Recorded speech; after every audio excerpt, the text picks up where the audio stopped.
देगा।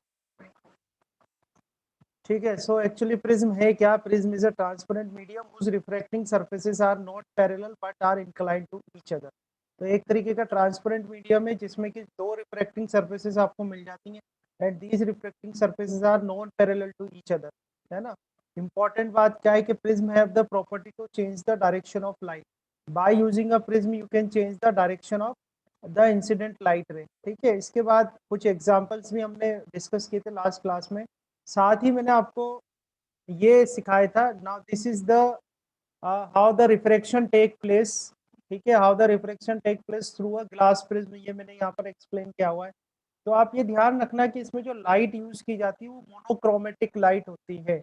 Monochromatic light मतलब होता है सिंगल कलर की लाइट होती है। अगर आपने व्हाइट लाइट को इंसिडेंट करा इस पर, तो व्हाइट लाइट अगर आपने इंसिडेंट करी तो व्हाइट लाइट के साथ क्या होगा, व्हाइट लाइट का डिस्पर्शन हो जाएगा। डिस्पर्शन मतलब व्हाइट लाइट जो है अपने कंस्टिट्यूएंट्स जो 7 कलर है उसमें स्कैटर्ड हो जाएगी। ठीक है, तो वो डिस्पर्शन ऑफ लाइट हो जाएगा, डिस्पर्शन ऑफ व्हाइट लाइट हो जाएगा थ्रू अ ग्लास प्रिज्म।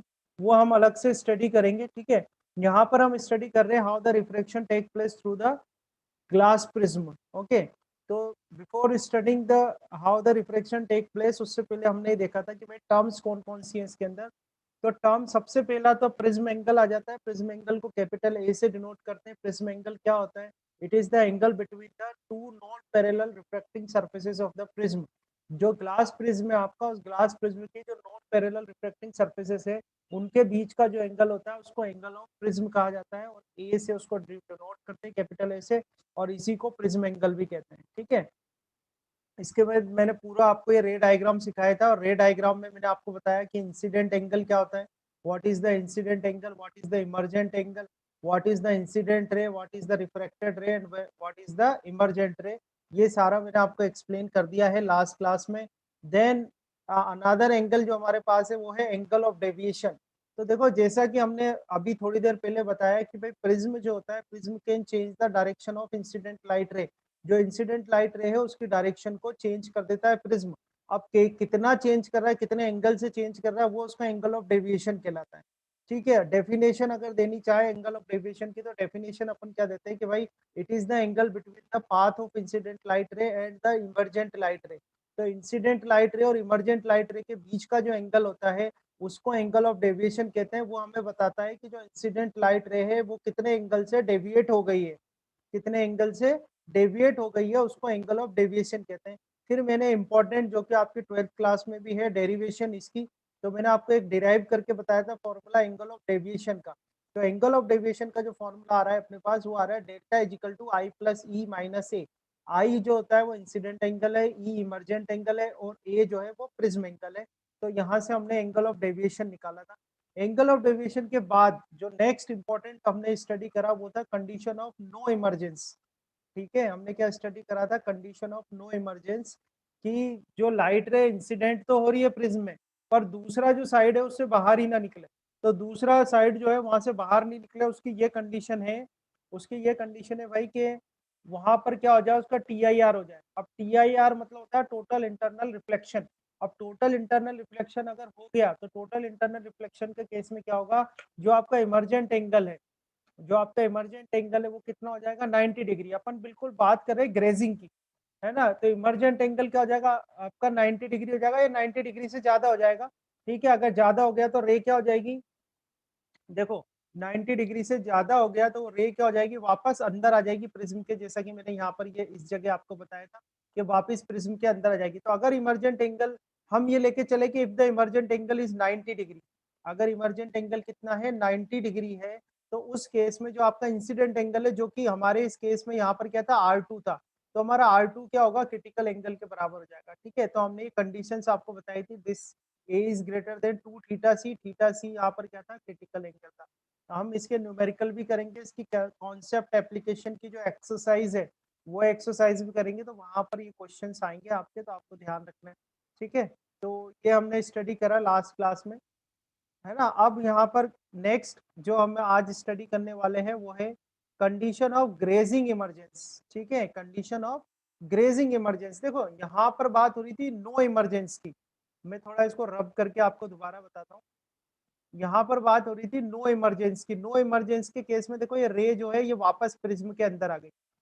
रे जो है वापस प्रिज्म के अंदर आ गई। प्रिज्म के अंदर आ गई तो उस केस में जैसे यहाँ से ये आर से बता रखा था, यहाँ हमारा एंगल क्या था, ई था, तो वो क्या है ग्रेटर देन 90 डिग्री हो जाएगा, तो वापस इधर अंदर आ जाएगा, है ना।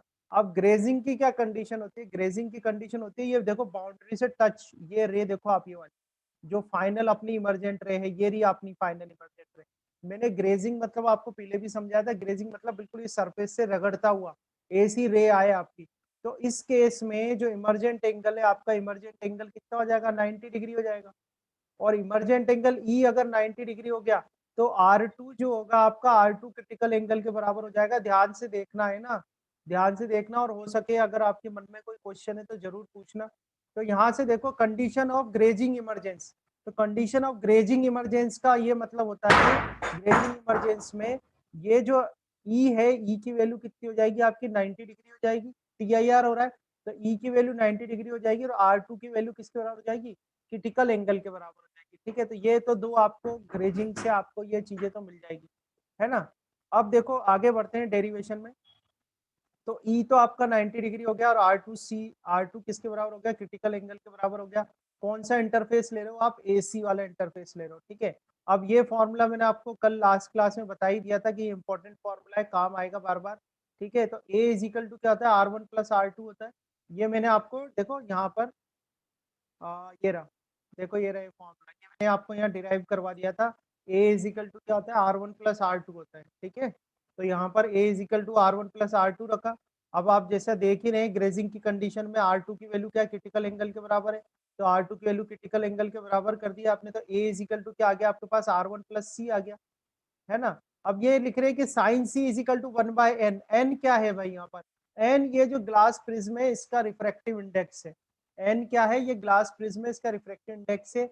और अगर इस AC सरफेस पर if I apply Snell's law, if I apply Snell's law, तो by Snell's law, Snell's law अगर मैं लगा दूं देखो किस सरफेस पर, AC सरफेस पे, तो AC सरफेस पर अगर हम स्नेल्स लॉ लगाएं तो देखो क्या होगा, n साइन R2, ठीक है, और इधर क्या आ जाएगा 1 × साइन E आ जाएगा। ठीक है, n तो रहने दो, n तो उसका रिफ्रैक्टिव इंडेक्स है, ये साइन आ जाएगा। R2 क्या है आपका, क्रिटिकल एंगल हो गया 1, और E की वैल्यू क्या है 90 डिग्री हो गया, साइन 90 डिग्री। तो बेटा यहाँ से देखो ये क्या आ गया, n sine C is equal to कितना आ गया आपके पास, 1 आ गया। तो ये जो फॉर्मूला इन्होंने डायरेक्ट लिखा हुआ है, ये फॉर्मूला कुछ इस तरीके से आ जाएगा, sine C is equal to 1/n। ठीक है, ये आ गया आपका ये फॉर्मूला, जो कि यहाँ पर इन्होंने डायरेक्ट लिखा हुआ, उसको आप ऐसे निकाल सकते हो, sine C is equal to कितना आ गया, 1/n आ गया। ठीक है, नाउ AB फेस पे स्नेल्स लॉ लगा दूं, AB वाला फेस जो है, AB फेस पे स्नेल लॉ लगा दूं अगर मैं, तो AB फेस पे क्या आएगा, 1 × sin I, ओके, और ये आ जाएगा n × sin R1 आ जाएगा। ठीक है, तो यहाँ से देखो आपके पास आ जाएगा sine I is equal to आपके पास आ जाएगा n, और ये साइन R1, इसको अभी मैं इक्वेशन यहाँ देता हूँ। देखो यहाँ पर इन्होंने R1 को क्या लिखा हुआ है, R1 को लिखा हुआ है A-C, तो R1 की वैल्यू A-C कैसे आ जाएगी, तो ये देखो इस वाले इक्वेशन से आ जाएगी, यहाँ से R1 की वैल्यू कितनी हो जाएगी आपके पास, A-C हो जाएगी। तो ये R1 की वैल्यू यहाँ वापस यही आ जाते हैं, R1 की वैल्यू कितनी रख दोगे आप, A-C कर दोगे। ठीक है, तो R1 की वैल्यू A-C कर दी। नाउ यहाँ पर फॉर्मूला लगाएंगे साइन A-B का, किसका फॉर्मूला लगा देंगे हम, साइन A-B। तो साइन A-B का फॉर्मूला क्या होगा, साइन ए, फॉर्मूला आपको आना चाहिए वैसे, ये साइन A-B का, आई होप कि आपको आता होगा। साइन A-B का फॉर्मूला क्या आएगा, साइन A cos B, ठीक है, minus cos A and sine B। ठीक है, ये फॉर्मूला होता है साइन A-B का। तो देखो ये लगा दिया हमने साइन A, फिर कॉस बी का मतलब कॉस सी आ जाएगा, माइनस कॉस ए मतलब ये ए आ जाएगा, और साइन सी आ जाएगा। ठीक है, अब यहाँ आप देखना, नोटिस करना, कॉस सी की वैल्यू पुट करी हुई है, कॉस सी। अब देखो साइन सी है अपने पास, साइन सी की वैल्यू अपने पास है, sine C is equal to कितना है, ऐसे देखो sine C is equal to 1/n है। तो अगर मैं यहाँ से कॉस सी लिखूं तो cos C is equal to कितना आ जाएगा, अंडर रूट में 1 - साइन स्क्वायर सी आ जाएगा। ठीक है, और साइन सी की वैल्यू आप यहाँ से रख दो तो अंडर रूट कितना आएगा, 1 - 1/n² आ जाएगा। ठीक है, तो हम यहाँ पर ये वैल्यू रख देंगे। तो इसका जो सॉल्यूशन आ रहा है, जो ये इन्होंने डायरेक्ट किया हुआ है, मैं आपको बता देता हूँ। यहाँ पर n आ जाएगा, ये साइन a आ जाएगा, ठीक है। और यहाँ 1 माइनस साइन स्क्वायर c की वैल्यू आप देखो यहाँ क्या आ रहा है, ये आप n यहाँ से बाहर आ जाएगा, अंडर रूट में क्या आ जाएगा आपके n स्क्वायर माइनस 1 आ जाएगा यहाँ पे, ठीक है। और माइनस माइनस कॉस ए, और यहाँ पर क्या है साइन सी कितना हो रहा है आपका 1/n हो रहा है, ठीक है। अब इसे n को अंदर मल्टीप्लाई कर दो, तो इसे n से ये n कैंसिल हो जाएगा, तो आपके पास आ जाएगा sine A under root n square minus 1 आ जाएगा एंड माइनस कॉस ए। तो ये आपके पास फॉर्मूला आ जाएगा, और यहाँ से आप आई निकाल सकते हो। तो आई इज इक्वल टू, देखो कितना आ रहा है आपके पास, i is equal to sine inverse under root n square minus 1 sine A minus cos A. एक बात आप ध्यान रखना, प्रिज्म जब भी आप स्टडी कर रहे हो, प्रिज्म जब भी आप स्टडी कर रहे हो, तो प्रिज्म के अंदर प्रिज्म एंगल तो आपको पता ही होता है। जो भी आप प्रिज्म यूज करोगे तो प्रिज्म एंगल आपको पता होगा। तो देखो ये, और उसका रिफ्रैक्टिव इंडेक्स भी पता होगा। तो अगर आपको प्रिज्म एंगल पता है और रिफ्रैक्टिव इंडेक्स पता है, और आपसे कहें कि भाई ऐसा कोई एंगल बताओ हमें जिससे कि जो रे निकलेगी उस तरफ वो ग्रेजिंग निकले, इमरजेंट रे जो हो वो ग्रेजिंग हो। तो इमरजेंट रे ग्रेजिंग मतलब उसको टच करती हुई जाए खाली, ठीक है। तो ग्रेजिंग हो उसके लिए इंसिडेंट एंगल कितना होना चाहिए, तो उसके लिए जो इंसिडेंट एंगल का फॉर्मूला है वो क्या आ जाएगा आपके, i is equal to sine inverse then bracket में under root n square minus 1 sine A minus cos A, ये आपके पास फॉर्मूला आ जाएगा, ठीक है। तो आप ध्यान से देखना, एक्चुअली हम कर क्या रहे हैं, थोड़ा अपना है ना सीक्वेंस बना के रखना। इसमें क्या है, अगर कहीं भी आप ब्रेक हो गए ना तो आपको लगेगा कि यार क्यों कर किए जा रहे हैं, इतने सारे फॉर्मूले क्यों कर रहे हैं। तो थोड़ा अपना सीक्वेंस बना के रखना। आपने ये बेसिक फॉर्मूला तो आपने पढ़ ही लिया है कि एंगल ऑफ डेविएशन का बेसिक फॉर्मूला होता है आई प्लस ई माइनस ए, ठीक है। इसके बाद आपने पढ़ा है नो इमरजेंस, इसके बाद आपने पढ़ा ग्रेजिंग इमरजेंस। तो ये नो इमरजेंस की कंडीशन आपने कल पढ़ी थी। नो इमरजेंस की कंडीशन क्या है, angle of prism should be greater than twice of critical angle. ये आपने कल पढ़ा है, कंडीशन ऑफ नो इमरजेंस के बारे में पढ़ा है। फिर कंडीशन ऑफ ग्रेजिंग इमरजेंस का अभी आपने स्टडी कर लिया, ये कंडीशन ऑफ ग्रेजिंग इमरजेंस है। अच्छा, साथ साथ ये ध्यान रखना कि इनके न्यूमेरिकल जब आप करोगे, क्वेश्चंस जब आप करोगे, तो इनके क्वेश्चंस में जरूरी नहीं है फॉर्मूला बेस ही क्वेश्चन हो, कॉन्सेप्ट बेस्ड क्वेश्चन होता है कि भाई नो इमरजेंस के केस में क्या होगा, टीआईआर हो जाना चाहिए पूरा का पूरा, है ना। और ग्रेजिंग इमरजेंस के केस में क्या है, बाउंड्री पर है, मतलब जो इमरजेंट एंगल है वो 90 डिग्री होगा, ठीक है। और अगर कैलकुलेशन कराता है इंसिडेंट एंगल की, तो ये फॉर्मूला है उसका साइन इनवर्स देन ब्रैकेट में under root n square minus 1 sine है माइनस कोस है। ए क्या है, इसमें प्रिज्म एंगल है, और एन जो है वो उसमें क्या है, refractive index of a prism है, ठीक है। बाकी बहुत कम चांस है कि ऐसा क्वेश्चन दे जो कि फॉर्मूला बेस हो, आपको कंडीशंस पता होनी चाहिए पर, है ना। आगे देखते हैं कंडीशन फॉर मैक्सिमम डेविएशन, ठीक है। तो काफी इजी है, आप आराम से याद रख सकते हो मैक्सिमम डेविएशन की। अभी हमने एक देखी नो इमरजेंस, है ना। माइंड में अपने टॉपिक्स क्लियर रखना। सबसे पहले अपन ने क्या देखा, हमने देखा नो इमरजेंस, फिर हमने देखा ग्रेजिंग इमरजेंस। अब हम बात कर रहे हैं मैक्सिमम डेविएशन। तो मैक्सिमम डेविएशन कब होता है, उसकी कंडीशन क्या है, जब इंसिडेंस एंगल कितना हो, 90 डिग्री, ठीक है। ये रे डायग्राम भी आपको दिखाया हुआ है सर यहाँ पर। हाँ बोलो। सर हम्म। लास्ट रिवीजन पे एक बार पास बता सकते हैं कि आप, वो क्या मैं बीच में ब्रेक हो गया था थोड़ा। अच्छा, ये वाला, इस वाले को यस सर। हाँ सर, देखो, वो पास इसमें जरा रिपीट कर इसमें इसमें आप ये कोशिश करना, क्या कोशिश करना, आप कंडीशन ध्यान रखना, है ना। फॉर्मूला बेस्ड अगर क्वेश्चन आता है तो बहुत अच्छी बात है, फिर तो फॉर्मूला ही लगाना है, आपको इंसिडेंट एंगल मिल ही जाएगा, है ना। बट कॉन्सेप्ट ध्यान रखना, कॉन्सेप्ट की बात हो रही है ग्रेजिंग इमरजेंस। तो ग्रेजिंग इमरजेंस का मतलब होता है ये जो रे है ये ग्रेज करे।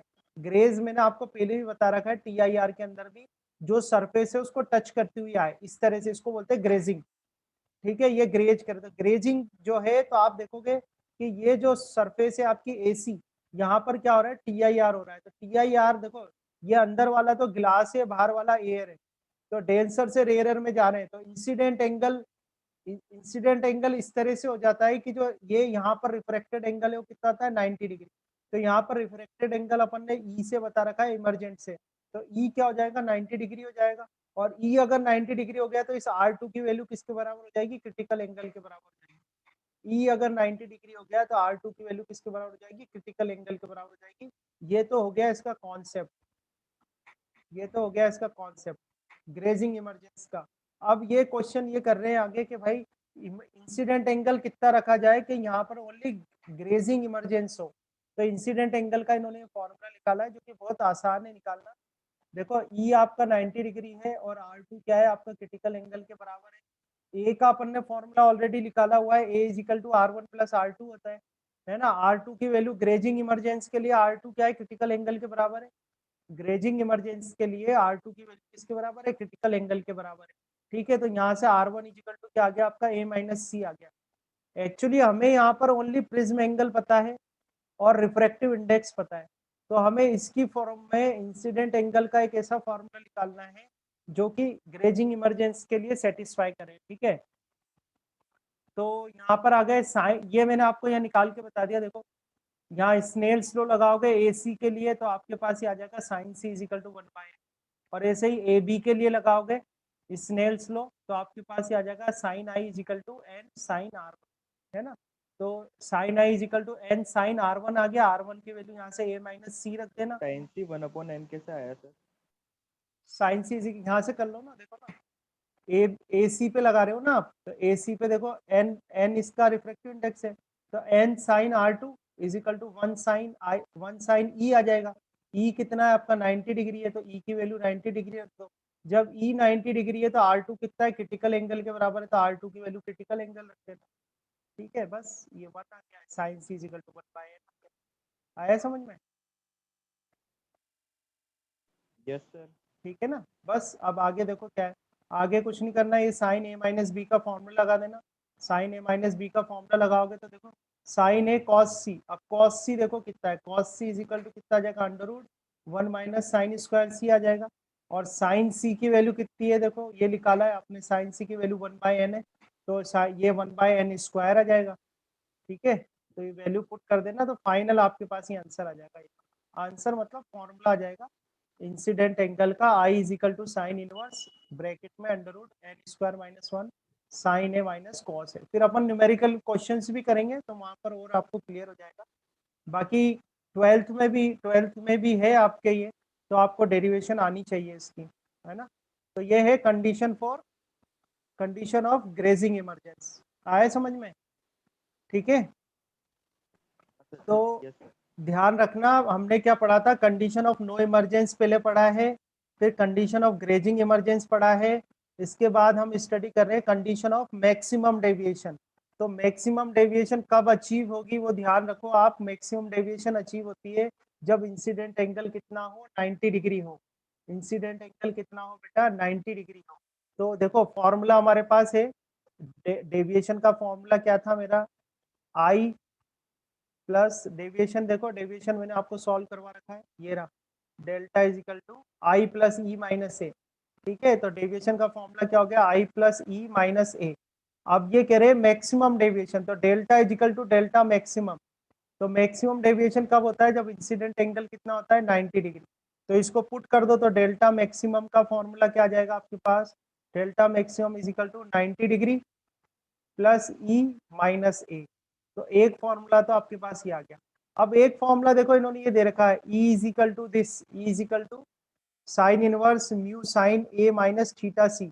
ये थीटा सी जो है ये क्रिटिकल एंगल है जिसको अपन सी से डिनोट कर रहे हैं। तो यानी कि ये फॉर्मूला कुछ इस तरह से, e is equal to sine inverse, e is equal to sine inverse mu sine A minus C, ये फॉर्मूला है। अब ये वाला फॉर्मूला कैसे निकालोगे आप, ये वाला फॉर्मूला कैसे निकालोगे, तो इसके लिए देखो आप क्या करो, स्नेल्स लॉ लगा दो। तो देखो फॉर्मूला इस बुक में है पर मैं आपको सॉल्व कर करके बता रहा हूँ जहाँ आप अटक सकते हो। तो ये ए कर दो, इसको बी कर दो, इसको सी कर दो। तो ए सी जो ए सी वाला जो इंटरफेस है उस पर अगर मैं फॉर्मूला लगाऊँ, स्नेल्स लॉ अगर मैं अप्लाई करूँ, तो ये कुछ, अगर इसका रिफ्रैक्टिव इंडेक्स क्या है, म्यू है, तो ये आ जाएगा mu sine R2 is equal to 1 sine e, यही कुछ आ जाएगा। तो मेरे पास क्या आ गया, mu sine R2 is equal to, ये आ गया साइन ई। अब देखो ए इजिकल टू क्या होता है, ये फॉर्मूला बेसिक तो आपको याद रखने पड़ेंगे। ए इजिकल टू होता है R1 प्लस R2। ठीक है, ए इजिकल टू क्या होता है, R1 प्लस R2 होता है। और अब इसने क्या कर रखा है, ए इज इक्वल टू, देखो A is equal to R1 plus R2 लिखा अपन ने। अब वैल्यू अपन को यहाँ किसकी पुट करनी है, R2 की। तो R2 इज इक्वल टू कितना आ जाएगा, R2 इज इक्वल टू आ जाएगा A minus R1। R2 is equal to कितना आ गया यहाँ पर, A माइनस R1 आ गया। ठीक है, अब A माइनस R1 आ गया। अब देखो यहाँ I इज इक्वल टू कितना ले रहे हैं, I इज इक्वल टू क्या है, 90 डिग्री है। तो एक साइड का एंगल अगर 90 डिग्री है तो दूसरे साइड का जो एंगल होता है वो क्या होता है, बिकॉज यहाँ पर I इज इक्वल टू कितना है बेटा अपने पास, I is equal to 90 degree. तो R1 जो होगा हमारा क्या होगा, C के बराबर होगा, क्रिटिकल एंगल के बराबर। तो R2 इज इक्वल टू कितना आ जाएगा अपने पास, A माइनस C आ जाएगा। ठीक है, तो इसकी वैल्यू आप यहाँ रख दो इस वाली इक्वेशन में। तो यहाँ से देखो आप sine e is equal to कितना आ जाएगा, sine e is equal to mu sine R2 की वैल्यू रख दो A माइनस सी। ठीक है, और ई इज इक्वल टू कितना आ जाएगा आपके पास, साइन इनवर्स, और ये हो जाएगा म्यू, और ये हो जाएगा साइन A माइनस सी।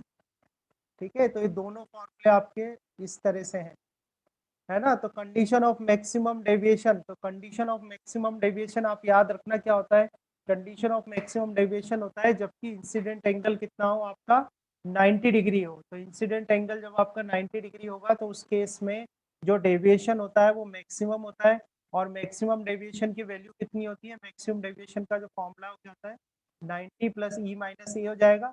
या फिर आपको प्रिज्म एंगल और क्रिटिकल एंगल पता है तो आप ये फॉर्मूला लगा सकते हैं, इससे आपको इमर्जेंट एंगल मिल जाएगा ई। ठीक है, आया समझ में, एक बार यस बोल दो, फॉर्मूले समझ में आ गए तो। बोलो भाई, यस है ना बेटा, सर एक बार ये तो वापस बता दो सर। दोबारा बताऊं। नहीं सर, डिराइवेशंस तो आ गया, बस ये स्नेल्स लॉ का पहला लाइन कैसे बता। अच्छा, वॉइस थोड़ी धीरे आ रही है यार आपकी, थोड़ा देखो कहीं आपके साइड से कोई दिक्कत हो तो। Okay sir. है ना, वॉइस थोड़ी धीरे आ रही है, कोशिश। तो कुल मिला के बात यह है कि आप देखो अगर आप 12th की तैयारी कर रहे हो तो आपको डेरिवेशंस आनी चाहिए, मेरी ये कहना है। और आप कंपटीशन के लिए तैयारी कर रहे हो तो आपको रीजंस पता होने चाहिए कि भाई रीजंस क्या है ना, रीजन पता होने चाहिए। मैं बार बार क्यों पीछे से ले लेके बार बार क्यों बता रहा हूँ, क्योंकि अगर फ्लो टूट गया तो आपको आपको डिफिकल्टी होगी कि यार हम क्यों कर रहे हैं ये सब, क्यों स्टडी कर रहे हैं, है ना। इसलिए मैं बार बार ले रहा हूँ। पहले नो इमरजेंस पढ़ा था अपन ने, उसकी कंडीशन देखी। फिर हमने ग्रेजिंग इमरजेंस पढ़ा, उसकी कंडीशन देखी। फिर हमने मैक्सिमम डेविएशन पढ़ा है। आप सिंपल सा याद रखो, मैक्सिमम डेविएशन कब होगा, जब इंसिडेंट एंगल जो है आपका 90 डिग्री होगा। ठीक है, डेविएशन का जो फॉर्मूला है वो था I plus E minus A. Deviation का जो फॉर्मूला है वो है I प्लस ई माइनस ए। उसमें I की वैल्यू कितनी लेनी है आपको, 90 डिग्री। तो अगर I की वैल्यू 90 डिग्री होगी तो डेविएशन जो है वो मैक्सिमम होगा। और मैक्सिमम डेविएशन जो होगा वो कितना होगा आपका, फॉर्मूला क्या बन जाएगा, delta maximum is equal to 90 plus E minus A. और अगर आपको इमरजेंट एंगल पता करना है तो मैक्सिमम डेविएशन के केस में इमरजेंट एंगल आपको पता करना है तो उसका फॉर्मूला ही मैंने डिराइव करा हुआ है, e is equal to sine inverse bracket में mu sine A minus C. C यहाँ पर क्या है, क्रिटिकल एंगल है। ठीक है ना, समझ में आया यहाँ तक, ठीक है। Yes sir. है ना। अब देखो, अब हम देखेंगे कि ये तो हो गया मैक्सिमम डेविएशन का केस। अब अपन देखेंगे मिनिमम डेविएशन का क्या केस है, जो कि इससे ज्यादा इंपॉर्टेंट है। मिनिमम डेविएशन का क्वेश्चन ज्यादा इंपॉर्टेंट है, मिनिमम डेविएशन ज्यादा पूछा जाता है। तो देखो मैक्सिमम डेविएशन कब होता है, जब आई इज इक्वल टू 90 डिग्री होता है। जब इंसिडेंट एंगल 90 डिग्री होता है तो मैक्सिमम डेविएशन होता है। और मिनिमम डेविएशन होता है जब इंसिडेंट एंगल जो है वो इमरजेंट एंगल के बराबर होता है। ठीक है, मिनिमम डेविएशन कब होगा, जब इंसिडेंट एंगल जो है वो इमरजेंट एंगल के बराबर होगा। मैं उसका भी फॉर्मूला आपको निकाल के बताता हूँ। ये देखो, ये ज्यादा इंपॉर्टेंट है, स्टडी तो आपको सब कुछ ही करना है पर ये ज्यादा इंपॉर्टेंट है। तो देखो इसमें पहले तो मैं फॉर्मूलेज ही सिखा देता हूँ आपको। तो देखो डेल्टा जो होता है उसका बेसिक फॉर्मूला है I plus E minus A. Minimum की बात की जाए तो delta is equal to delta minimum होता है जब I की वैल्यू E के बराबर होती है, when I is equal to E। ध्यान रखना। और एक और बात बताऊं, जैसे आप ए बी वाला इंटरफेस ले रहे हो, ध्यान से देखना, आप ए बी वाला इंटरफेस ले रहे हो, ए बी वाले इंटरफेस पे आप लगा रहे हो स्नेल्स लो। तो स्नेल्स लो लगाओगे तो ये आएगा 1 इंटू साइन आई। ध्यान से देखना, मान लो इसका रिफ्रैक्टिव इंडेक्स मैं डिनोट कर रहा हूँ n से, ठीक है? तो 1 इंटू साइन आई इंटू ये आ जाएगा n into sine r one, है ना बेटा? और यहाँ से इक्वेशन मेरी आ गई sine I is equal to n sine r one. ध्यान से देखना, इसको मैंने एक इक्वेशन कर दी। अब मैं ए सी वाला जो इंटरफेस है, ये ए बी हो गया, ये सी हो गया। ए सी वाले पे अगर मैं लगाऊं इक्वेशन, तो ये हो जाएगा एन साइन आर टू, है ना? और इजिकल टू इधर हो जाएगा 1 इंटू साइन ई। ध्यान से देखना, तो मेरे पास क्या हो जाएगा n sine r two is equal to, ये आ गया साइन ई। अब मैं बात कर रहा हूँ मिनिमम डेविएशन की, और मिनिमम डेविएशन के केस में आई जो होता है वो ई के बराबर होता है, ठीक है? मिनिमम डेविएशन में आई जो होता है वो ई के बराबर होता है। तो मैं ये लिख सकता हूँ कि भाई n sine r two is equal to, ये साइन ई की जगह मैं लिख दूँ साइन आई, ठीक है? और पहली इक्वेशन से देखो साइन आई किसके बराबर है? साइन आई बराबर है एन साइन आर वन के बराबर है, और यहाँ पर एन साइन आर टू हो गया। इस एन से इस एन को कैंसिल कर दूं, तो यहाँ से मेरे पास क्या आ रहा है? Sine r two is equal to sine r one आ रहा है। आ रहा है नहीं आ रहा? या मैं ये लिख सकता हूँ कि r one is equal to r two. तो यानी कि अगर मैं मिनिमम डेविएशन की बात करूँ, तो मिनिमम डेविएशन की कंडीशन में r one is equal to r two भी आ जाएगा, है ना? ध्यान से देखना, मिनिमम डेविएशन के केस में, ये तो मेरा बेसिक फॉर्मूला है डेविएशन का। मिनिमम डेविएशन के केस में delta is equal to delta minimum कब होगा? जब आई की वैल्यू ई के बराबर होगी और r one is equal to r two होगा। ये मैंने आपको प्रूफ करके इधर बता दिया। तो अगर ये कंडीशन रखी जाए तो डेल्टा मिनिमम कितना आ जाएगा? यहाँ से अगर मैं डेल्टा मिनिमम निकालूं, तो डेल्टा मिनिमम कितना आ जाएगा? डेल्टा मिनिमम का फॉर्मूला क्या होगा? ये ई की वैल्यू आई रख देता हूँ मैं, तो ये आ जाएगा 2i माइनस ए। ये डेल्टा मिनिमम का फॉर्मूला आ गया 2i माइनस ए, ठीक है? डेल्टा मिनिमम का फॉर्मूला आ गया 2i माइनस ए। अच्छा, इन्होंने रिफ्रैक्टिव इंडेक्स म्यू माना हुआ है, तो मैं भी यहाँ पर म्यू ही ले लेता हूँ रिफ्रैक्टिव इंडेक्स, ताकि अपने अलग अलग बात नहीं हो, ठीक है? जैसे यहाँ एन एन लेके रखा है मैंने, म्यू और एन कुछ भी ले सकते हो आप रिफ्रैक्टिव इंडेक्स, ठीक है? अभी हम बात करते हैं, ये तो इस वाले फॉर्मूले की बात हुई, डेल्टा मिनिमम का फॉर्मूला आ गया आपके पास 2i माइनस है। एक फॉर्मूला और इन्होंने बताया हुआ ये वाला, ये फॉर्मूला कहाँ से आया? इस फॉर्मूले को निकालते हैं अपन। तो देखो, इस फॉर्मूले के लिए आप क्या करो, एसी वाला जो इंटरफेस है उसको ले लो। एसी वाले इंटरफेस पे आप ये लगा दो स्नेल्स लो। तो इसने म्यू से बता रखा, तो म्यू लिख देता हूँ। तो mu mu sine r two is equal to कितना आ जाएगा? देखो, ये साइन ई आ जाएगा, ये साइन ई आ गया। इसने म्यू निकाला हुआ है, तो म्यू इजिकल टू कितना आ जाएगा? देखो, ये आ जाएगा साइन ई डिवाइड बाई आ जाएगा साइन आर टू, ठीक है? अब देखो, ई में यहाँ से निकाल सकता हूँ, ये देखो, mu sine r two is equal to ये साइन ई आ गया अपने पास। अच्छा, आई इजिकल टू ई है, मिनिमम डेविएशन की जो कंडीशन है उसमें आई इजिकल टू क्या आ रहा है? अपना ई आ रहा है। तो अपन इसको ऐसे लिख सकते हैं कि भाई साइन आई आ जाएगा ये, और नीचे साइन आर टू हो जाएगा, ठीक है? ये हो गया आपका, है ना? अब ध्यान से देखना, आप आई की वैल्यू में यहाँ से निकालूं अगर, तो आई इजिकल टू कितना आ जाएगा? आई इजिकल टू हो जाएगा delta minimum plus A divide by two, ये हो जाएगा। तो साइन आई की वैल्यू अगर मैं यहाँ रखना चाहूँ, तो ये आपके पास आ जाएगा साइन, और यहाँ ऊपर आ जाएगा आपका delta minimum plus A divide by two. तो ये तो आई हो गया, ठीक है? अब बचा ये आर टू। तो देखो, ए अपन ने करा हुआ है, ए इजिकल टू क्या होता है? A is equal to r one plus r two होता है नहीं होता? और अभी हमने आपको बताया कि आर वन इजिकल टू तो आर टू आ रहा है ना? मिनिमम डेविएशन के केस में आर वन इजिकल टू तो आर टू आ रहा है। तो मैं यहाँ r one is equal to r two रख दो, तो ये ट्वाइस ऑफ आर टू हो जाएगा, और यहाँ से आर टू इजिकल टू कितना जाएगा? ए बाई टू हो जाएगा। तो यहाँ पर हम क्या रख सकते हैं? साइन ए बाई टू कर सकते हैं, ये साइन ए बाई। तो इसके भी न्यूमेरिकल हैं, आपके न्यूमेरिकल पोर्शन अभी स्टार्ट करूंगा मैं। ये होने वाले हैं टॉपिक्स, शायद एक टॉपिक और बचा है इसके बाद, उसके बाद न्यूमेरिकल आ जाएंगे इसके। तो आप फॉर्मूला जो होगा मिनिमम डेविएशन के केस में, मिनिमम डेविएशन के केस में जो कंडीशन है वो क्या क्या है? Incident angle is equal to the emergent angle, r one is equal to r to.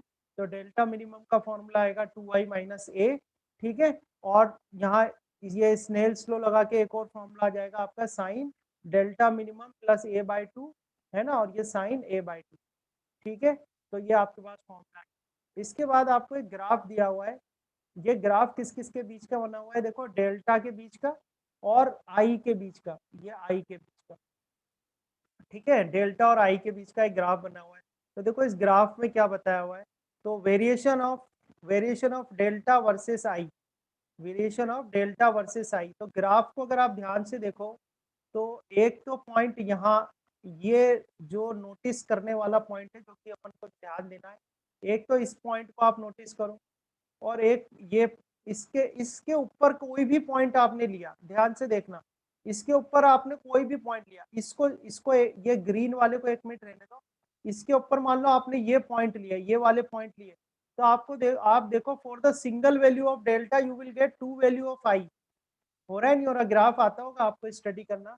For the single value of delta, यहाँ देखो आप, ये डेल्टा की अगर मैं ये डेल्टा की वैल्यू लूँ, तो इस डेल्टा के लिए एक आई की वैल्यू तो देखो ये आ रही है, ये आ रही है एक आई की वैल्यू, और एक आई की वैल्यू ये आ रही है नहीं आ रही, हो रहा है ना ऐसा, है ना। और अगर मैं इस जगह आ जाऊं जहाँ की मिनिमम है डेल्टा, तो जब डेल्टा मिनिमम है तो देखो सिंगल वैल्यू आ रही है, और उस सिंगल वैल्यू पे आई की वैल्यू किसके बराबर है, ई के बराबर है। इस तरह से आपको इसको ग्राफ को रीड करना है।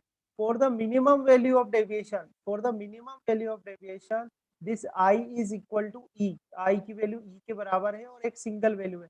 जबकि डेल्टा मैक्सिमम की अगर बात करें, for delta maximum you will get two values, for delta maximum you will get two values. अच्छा, डेल्टा मैक्सिमम की कंडीशन क्या थी, the I is equal to 90 degree, है ना। डेल्टा मैक्सिमम डेविएशन की जो कंडीशन है अपने पास वो क्या है, आई इज इक्वल टू 90 डिग्री। तो देखो आप, ये रहा यहाँ पर देखो, ये रहा एक, ये रहा और एक ये, ठीक है, ये इस तरह से टू वैल्यूज मिलती है। तो आप देखो यहाँ पर क्या दे रखा है, for each delta except delta minimum, वो जो अभी मैंने थोड़ी देर पहले आपको एक्सप्लेन किया है, for each delta except delta minimum there are two values of angle of incidence, if I and e are interchanged then we get the same values of delta because of reversibility principle of light। Reversibility principle of light I think आपको आना चाहिए, basic principle है। जैसे ये light जो है left to right जा रही है, अगर राइट टू लेफ्ट जाएगी तब भी सेम पाथ को ही फॉलो करेगी, समझ रहे बात को। ये इस साइड से इस साइड जा रही है, मतलब लेफ्ट टू राइट जा रही है, तो जो पाथ ये फॉलो कर रही है सेम पाथ ये फॉलो करेगी। जब कैसे आएगी, ये इधर से इधर राइट टू लेफ्ट आएगी, ठीक है, समझ में आ रहा है आपको। आगे देख लेते हैं अपन, there is one and only one angle of incidence for which the angle of deviation is minimum. सिर्फ एक एंगल ऑफ इंसिडेंस होता है जिसके लिए ये डेल्टा मिनिमम होता है, जो कि यहाँ पर आपको बताया हुआ। तो इस तरह से आप इस ग्राफ को स्टडी कर सकते हो, ठीक है। सो